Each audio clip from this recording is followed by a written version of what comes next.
इस लेक्चर में हम पढ़ेंगे हिंदी साहित्य के इतिहास के बारे में। ये आदिकाल का हमारा पहला चैप्टर होगा। पहले चैप्टर से हम शुरुआत करते हैं हिंदी साहित्य के नोट्स के माध्यम से। देखते हैं कि हिंदी किसे कहते हैं। हमें पढ़ना क्या है? हिंदी साहित्य का इतिहास। हिंदी किसे कहते हैं? तो हिंदी शब्द जो है इसके बारे में बताया गया है कि यह मूलतः फारसी भाषा का शब्द है। कौन सी भाषा का शब्द है? फारसी भाषा का शब्द है। परंतु हिंदी शब्द के जन्म के पीछे एक इतिहास है। ऐसा कहा जाता है कि इस शब्द की उत्पत्ति कैसे हुई है। हम देखते हैं अगले पॉइंट में। क्योंकि हिंदी शब्द का संबंध सिंधु शब्द से जोड़ा जाता है। अभी हम शब्द की बात कर रहे हैं कि हिंदी शब्द की उत्पत्ति कैसे हुई है। तो क्या कहा जा रहा है? क्योंकि हिंदी शब्द का संबंध किससे जोड़ा जाता है? सिंधु शब्द से जोड़ा जाता है।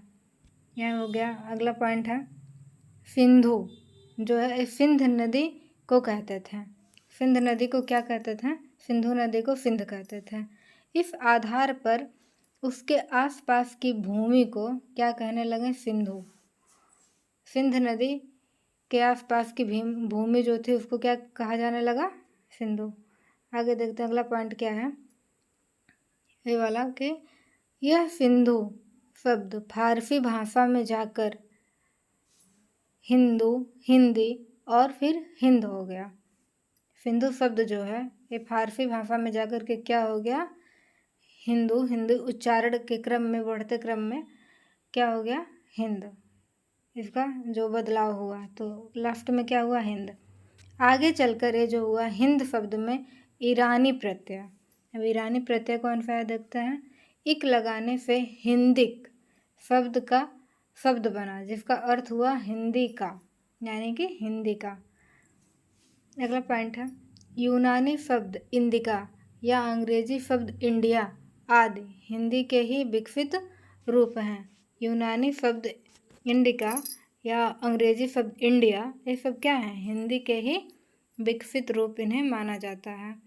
अगला पॉइंट है अतः हम कह सकते हैं कि ईरानियों के गलत ध्वनि उच्चारण से ही सिंधी को हिंदी बना बैठे हैं हम लोग।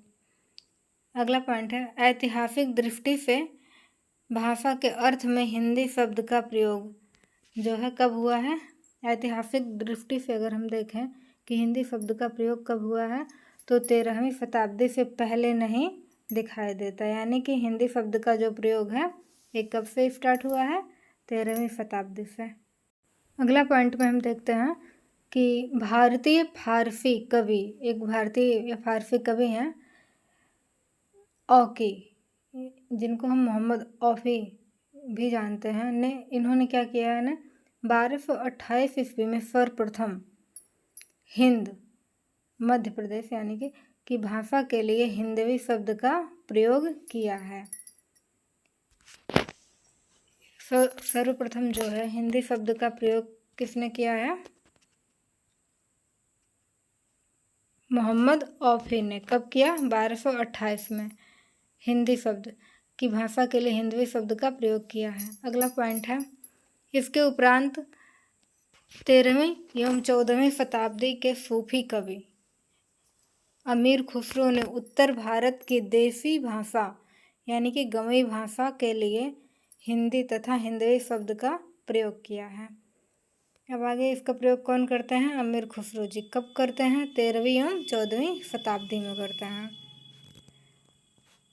अगला पॉइंट है अमीर खुसरो ने अपने ग्रंथ खालिक बारी में हिंदी शब्द का कितनी बार प्रयोग किया है? 5 बार प्रयोग किया है। इनकी पुस्तक क्या है? खालिक बारी। खालिक बारी में इन्होंने 5 बार किस शब्द का प्रयोग किया है? हिंदी शब्द का प्रयोग इन्होंने 5 बार किया है और हिंदवी शब्द का प्रयोग इन्होंने 30 बार किया है खालिक बारी में। अगला पॉइंट है कुछ विद्वान हिंदी भाषा के लिए हिंदिक शब्द का प्राचीनतम प्रयोग सैफुद्दीन यजदी द्वारा रचित ग्रंथ जफरनामा जो 1424 ईस्वी में उल्लिखित मानते हैं। कुछ विद्वान जो है हिंदी भाषा के लिए हिंदी शब्द का प्रयोग किससे मानते हैं? सैफुद्दीन यजदी द्वारा रचित एक ग्रंथ है जफरनामा। ये लिखा गया है कब? जफरनामा 1424 ईस्वी में। किसने लिखा है जफरनामा? सैफुद्दीन यजदी। इसमें हिंदी शब्द का प्रयोग मानते हैं कुछ विद्वान जो हैं।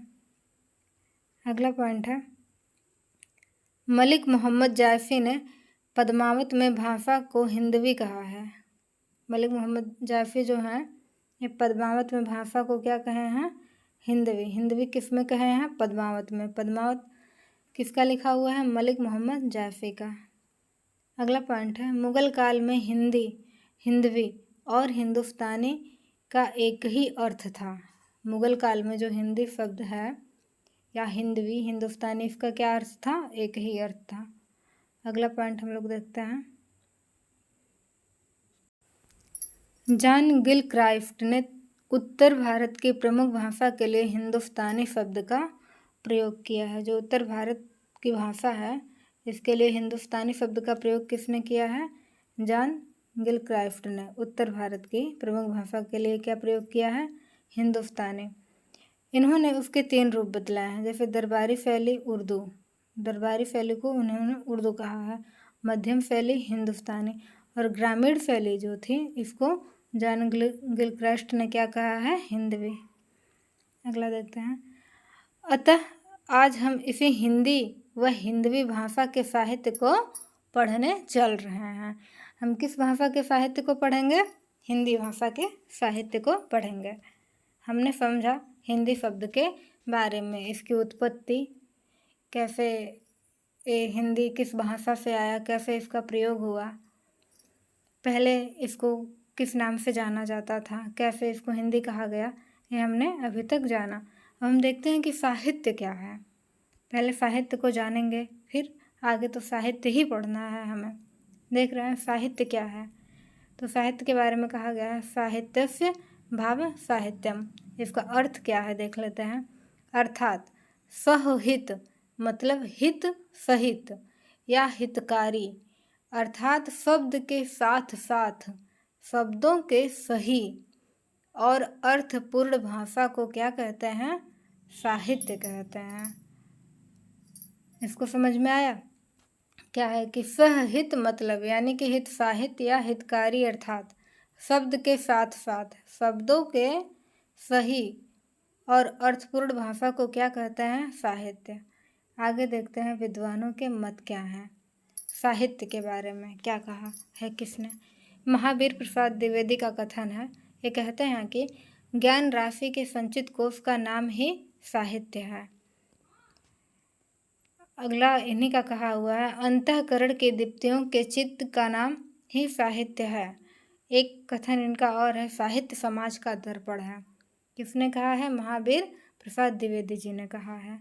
अगला हम देखते हैं, डॉक्टर नगेंद्र ने साहित्य के बारे में क्या कहा है। इन्होंने कहा है कि साहित्य आत्माभिव्यक्ति जीवन की अभिव्यक्ति है। साहित्य क्या है? आत्माभिव्यक्ति जीवन की अभिव्यक्ति है। किसने कहा है? डॉक्टर नगेंद्र ने। और इन्होंने कहा है सरस शब्दार्थ का नाम काव्य है। डॉक्टर नगेंद्र ने कहा है कि सरस शब्दार्थ का नाम काव्य है। अगला इन्होंने कहा है कि आत्माभिव्यक्ति ही वह मूल तत्व है जिसके कारण कोई व्यक्ति साहित्यकार और उसकी कृति साहित्य बन जाते हैं। आत्माभिव्यक्ति का मतलब क्या है कि कोई भी लेखक, कवि जो अपने हृदय में चल रही उसकी अपनी भावनाओं को लिखता है तो क्या करता है? अपनी आत्माभिव्यक्ति ही तो करता है। तो उसी को लेकर के कह रहे हैं कि आत्माभिव्यक्ति जो है ही वह मूल तत्व है जिसके कारण कोई व्यक्ति साहित्यकार और उसकी कृति क्या बन जाती है? साहित्य बन जाती है। साहित्य को लेकर के मुंशी प्रेमचंद जी क्या कहते हैं? ये कहते हैं साहित्य उसी रचना को कहेंगे जिसमें कोई सच्चाई प्रकट की गई हो और जिससे दिल दिमाग पर असर डालने का गुण हो। मुंशी प्रेमचंद जी के द्वारा ये क्या है? साहित्य है। इनका अगला कथन है साहित्य जीवन की आलोचना है। साहित्य क्या है? साहित्य जीवन की आलोचना है। और इनका एक कथन है हमारी कसौटी पर वही साहित्य खरा उतरेगा। मुंशी प्रेमचंद जी के अनुसार कि ये कहते हैं कि हमारी कसौटी के अनुसार वही साहित्य खरा उतरेगा जिसमें उच्च चिंतन हो, स्वाधीनता का भाव हो, सौंदर्य का सार हो, इतनी चीज़ें हों तो क्या कह रहे हैं कि वही क्या है, साहित्य के लिए कहा जाएगा कि ये साहित्य है। बालकृष्ण भट्ट कहते हैं साहित्य जन समूह के हृदय का विकास है। जितनी भी लाइनें बोली जा रही हैं इस नोट्स में वो परीक्षा में पूछी ही जाती हैं, या तो पूछी गई हैं या पूछी जा सकती हैं।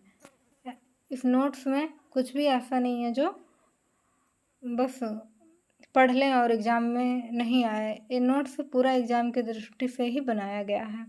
अगला देखते हैं। श्याम सुंदर दास के अनुसार क्या है, साहित्य वह है जिसमें जो कुछ लिखा गया है वह कला उद्देश्यों की पूर्ति करता है।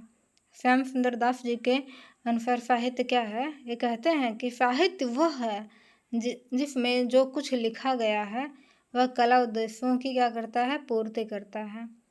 अगला कोटेशन इनका है, काव्य वह है जो हृदय में अलौकिक आनंद या चमत्कार की सृष्टि करे। काव्य के बारे में क्या कहते हैं श्याम सुंदर दास कि काव्य वह है जो हृदय में अलौकिक आनंद या चमत्कार की सृष्टि करे। आगे का कोटेशन है, कविता सबसे पहले और अंत में क्या है, शब्द है। कविता क्या है, पहले शब्द है। जयशंकर प्रसाद कहते हैं काव्य आत्मा की संकल्पनात्मक अनुभूति है। अभिव्यक्ति शब्द का प्रयोग कौन कर रहे थे, डॉक्टर नगेंद्र, और अनुभूति शब्द कौन कर रहे हैं, जयशंकर प्रसाद। सुमित्रा नंदन पंत, इन्होंने क्या कहा है, साहित्य अपने व्यापक अर्थ में मानव जीवन की गंभीर व्याख्या है। साहित्य को गंभीर व्याख्या मानव जीवन की कौन कह रहा है, सुमित्रा नंदन पंत।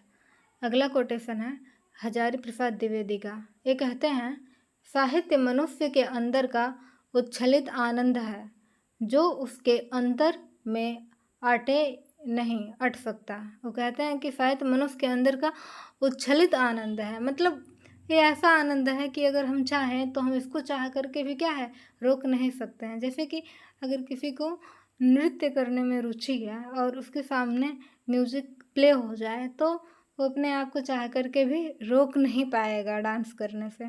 उसी तरह ये साहित्य के बारे में कहते हैं कि साहित्य क्या है, मनुष्य के अंदर का उच्छलित आनंद है जो उसके अंतर में अटाए नहीं अट सकता। और कहते हैं साहित्य का मूल यही आनंद का अतिरेक है। उच्छलित आनंद के अतिरिक्त उद्भूत सृष्टि ही सच्चा साहित्य होगा। ये सच्चा साहित्य किसे कहते हैं, जो कैसे उत्पन्न हो रहा है कि साहित्य का मूल यही आनंद का अतिरेक है, कि उच्छलित आनंद के अतिरेक उद्भूत सृष्टि ही सच्चा साहित्य होगा जो मनुष्य के अंदर से क्या है, समाय न समय। रामविलास शर्मा कहते हैं साहित्य जनता की वाणी है, उसके जातीय चरित्र का दर्पण है, प्रगति पथ में बढ़ने के लिए उसका मनोबल है, उसके सौंदर्य की चाह पूरी करने वाला साधन है। ये कौन कहते हैं, रामविलास शर्मा।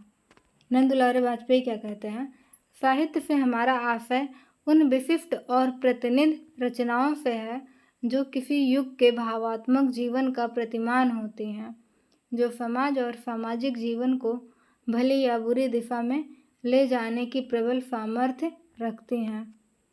हिंदी साहित्य, अगला इन्हीं का कहा गया है नंदुलारे वाजपेयी का। ये कहते हैं हिंदी साहित्य के प्राचीन से लेकर अब तक के तथ्यों के स्वरूप को हम इतिहास में समझ सकते हैं। हिंदी साहित्य के प्राचीन से लेकर अब तक के तथ्यों को हम कैसे समझ सकते हैं, हिंदी साहित्य के इतिहास से। इतिहास क्या होता है, क्रमबद्ध होता है ना लिखा हुआ, तो हिंदी साहित्य का भी इतिहास क्रमबद्ध होगा। हमने हिंदी शब्द के बारे में देखा कि उसकी उत्पत्ति कैसे हुई, क्यों वो हिंदी ही क्यों कहा जाने लगा। फिर हमने देखा साहित्य के बारे में कि विद्वानों की क्या राय है कि साहित्य होता क्या है। अब हम देखते हैं कि इतिहास किसे कहते हैं। आज का हमारा जो टॉपिक था यही था कि हिंदी साहित्य का इतिहास। हमने हिंदी शब्द के बारे में देखा, साहित्य क्या है उसके बारे में देखा। अब हम देख रहे हैं कि इतिहास के बारे में, मतलब इतिहास होता क्या है आखिर। हम हिंदी साहित्य के इतिहास को पढ़ने जा रहे हैं। तो इतिहास किसे कहते हैं? अतीत काल में घटित घटनाओं का क्रमबद्ध तथ्य जिस पुस्तक में लिखा जाता है उसे क्या कहते हैं? इतिहास कहते हैं। इतिहास की शर्त यह है कि इसमें साक्ष्य की प्रामाणिकता, क्रमबद्धता, साथ ही साथ काल विभाजन एवं नामकरण का आधार स्पष्ट व तथ्यात्मक होना चाहिए, तभी वह क्या है? इतिहास कहलाएगा। अगला टॉपिक हम लोगों का होगा हिंदी साहित्य के इतिहास का उद्भव। Thank you. ये वीडियो कैसा लगा है कमेंट में ज़रूर बताइएगा, इसकी कमियाँ या खामियाँ जो भी। Thank you.